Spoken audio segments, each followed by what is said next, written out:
People always ask, like, twins, like, do you guys talk in secret messages to one another, or...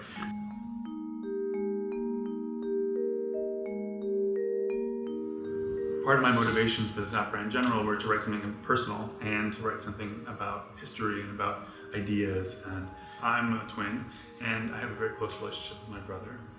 And I've always been interested in what that would look like if I brought it more literally into my work. The abstract brothers, Red and Blue, who talk to each other throughout the opera, are kind of related to my brother and I. Orville and Wilbur Wright were not twins. Wilbur was several years older than Orville, and that factored into the dynamic of their relationship. Today we're going to hear 3 selections from Brother Brother.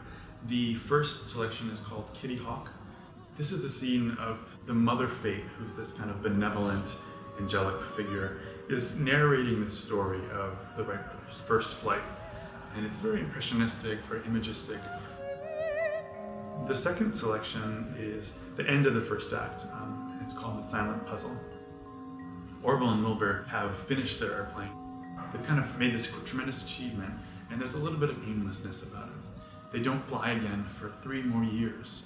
So it's a real sense of mourning and lament, at the same time as we have this tremendous opening, a possibility for them as they kind of go out into the world.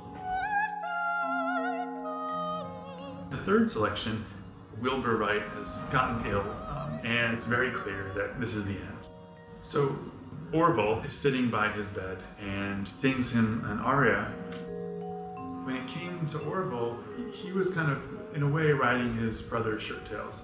And here was this character who was a little bit helpless in terms of his identity and his destiny.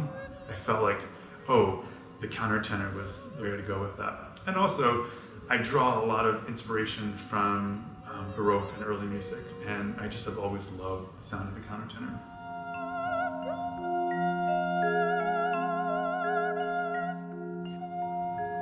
Some days I sat down and really had an idea musically, and some days I sat down and felt like, oh, this is a text that I'm looking at. And there are some cases actually where I had an image in my mind.